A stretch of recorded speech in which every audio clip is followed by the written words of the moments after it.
Hey, we're back. Garth is back for another season of Garth's iOS reviews. How you doing, Garth? G'day, Glenn. How are you? Yes, good. What do you got for us this week? Alrighty, a week or two ago, depending on when you're listening to this, Google released their iOS app for Google Drive. So a couple of months back, they've sort of released Google Drive, I suppose, and sort of reconfigured how Google Docs worked a little bit, I think, didn't they? Yeah, so Google Drive. So everyone probably uses Google Drive with their Google account, I would imagine. Well, yes, I guess, to be honest though, myself, I haven't used it that much. Right. I don't use Google Docs. Okay. And there's a number of, Google Drive, having a quick look through the app, looks fine, looks good. Yep. But the end of the day, I think I'd still go back to Dropbox. Okay, so you're not creating content in like the old Google Docs. No, I'm not. Yeah, but so I think somebody who does, maybe they would love the app. Right. Yeah. Because I pretty much create content in Google Docs, so I'd probably find this handy if I wanted to access it. On the road, so to speak. So it'd be great for you to access those docs from your iPad. Yeah. So you're not using it. So you'd be recommending Dropbox, or you just want the storage space? Well, for me, if I want the storage space, I'm actually going to go back to SkyDrive. Okay. Why is that? 25 gig. Oh yeah. Has that come down? Wasn't it 50? No, it was 25.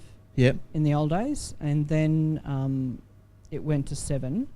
But if you had already been using it, or if you jumped in at the first, you could take it back up to 25. Right, but doesn't the SkyDrive have a limit, like of a file upload limit of about 50 meg, something like that? Haven't come across it. Ooh. Haven't used it for what I need to use it for.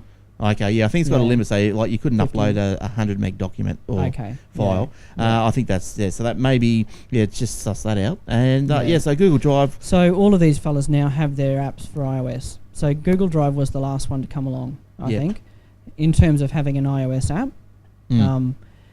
It's good now that SkyDrive and Google Drive will, just install as a folder.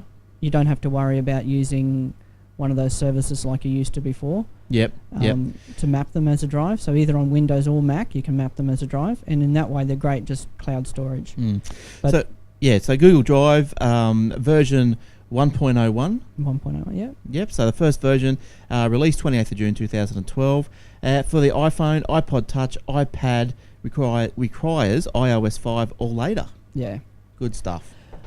All right. I'll just tell you quickly, the reason I'd go to Dropbox is purely the app integration in iOS. All of the apps support Dropbox. So many of the apps have it built in, and that just hasn't happened with Google Drive or with SkyDrive. Right. Yeah. So that's pretty much the reason. Yep. All right. So I'm not sure. So the functionality of saving and editing and so forth in the app, as far as opening Microsoft documents and stuff. I wonder if you could do that with the app. With SkyDrive, I have had something. It was good. And some of them support open in other apps, and some of them, with some files. Dropbox, for some reason, now doesn't support it for MP3 files. You have to play it through Dropbox itself. So there's a few issues like that, and I don't know that the Google Drive is doing a real good job of that yet either. So you get a 5 gig free when you download it, and an in-app purchase $25.99 for $25.99. That'd be probably per year, wouldn't it?